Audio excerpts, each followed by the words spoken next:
The mountains awoke in a soft gray light, mist veiling the world and hiding the scars of war. On one side, sunstone banners shimmered gold in the dawn. On the other, moonstone flags hung heavy, blue and silver in the mist. Two armies faced each other, tension crackling in the air, each believing the sacred Sky Mirror Meadow belonged to them. The Sunstone people claimed the sun's blessing, the moonstone, the moon's wisdom. Love for the land had turned to rivalry, poisoning the earth and hearts alike. For years the wind carried not birdsong but the cries of battle. Today, July 4th, 2025, silence fell, a silence heavier than any war cry. Both sides gathered their strength, convinced one final clash would decide the meadow's fate. The world seemed to hold its breath, waiting for the end. The stage was set for a reckoning neither kingdom could imagine. 6 years of war began with a single argument over a well, sun-blessed or moon-sanctified. Words twisted into weapons, and the first blood stained the sacred ground. Skirmishes grew into desperate battles, joy faded, replaced by duty and sorrow. Children learned war instead of art, and memories of peace became distant dreams. The chasm between kingdoms deepened, hope for peace vanished. Now, kings and generals prepared for the final confrontation. Every soldier knew many would not see sunset. The mountain air grew colder, heavy with loss and fear. The valley braced for the last terrible clash. In a hidden monastery below, young Chul could not sleep. Ordered to pray, he instead clutched the ancient scroll of Whispering Heavens, a text said to plead for harmony. Chul believed the scroll was a key, not a weapon. He slipped out barefoot into the pre-dawn gloom, determined to reach the high altar before battle began. The path was steep and treacherous, meant for seasoned monks, not a 10-year-old boy. Yet Chul climbed, the weight of the scroll heavy in his arms, the hope of peace in his heart. War sounds echoed below, armor clanking, horses restless. But he pressed on. He fixed his eyes on the peak, where the ancient altar waited. He had to reach it before the first sword was drawn. One small boy, two great armies, and the hope of the heavens in his hands.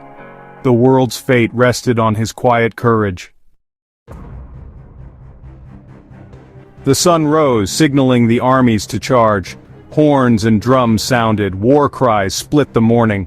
Just as the armies collided, a deep rumble shook the sky. Dark clouds gathered with unnatural speed, a cold wind swept the meadow. Rain fell, heavy, relentless, drenching soldiers and turning the field to mud. Lightning flashed, thunder crashed, silencing every war cry. The storm's fury dwarfed the army's rage. Soldiers froze, staring at the heavens in awe and fear. Nature itself had intervened, halting the battle.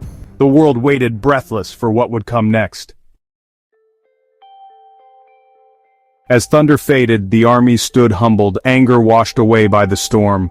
Lightning struck the high altar, illuminating a small figure, Chul, unharmed, transformed. His eyes glowed with ancient wisdom. He raised his hands and the thunder quieted. Chul's voice echoed across the valley, clear and commanding. The sky weeps for the wounds you give the earth. The sun's light is not for forging weapons. The moon's wisdom is not for plotting battles. This land is a mirror, showing only your hatred. Look at each other, not as enemies but as fathers, brothers, sons. Let the rain wash hate from your eyes and swords from your hands. The words struck deep, resonating in every heart. The storm's power and the child's voice left the army silent, transformed. The rain became a blessing, not a curse.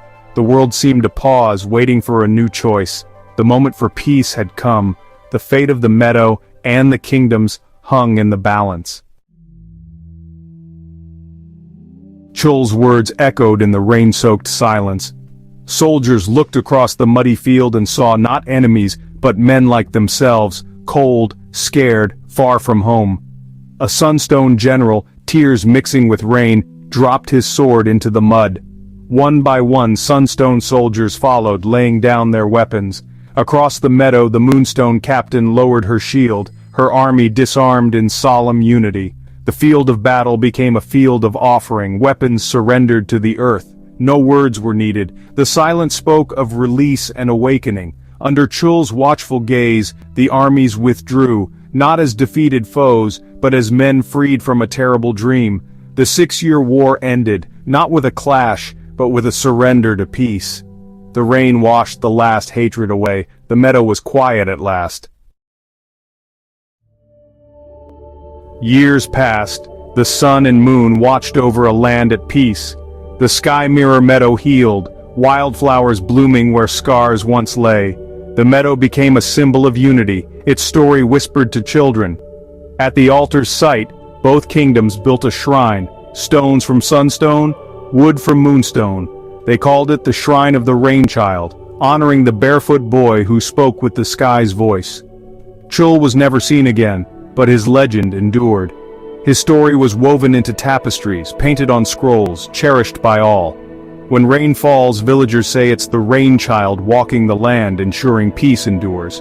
The weapons remain buried beneath the flowers, a reminder of the day courage and wisdom ended a war. Even the deepest hatred, they say, can be washed away by the gentle, persistent tears of the sky.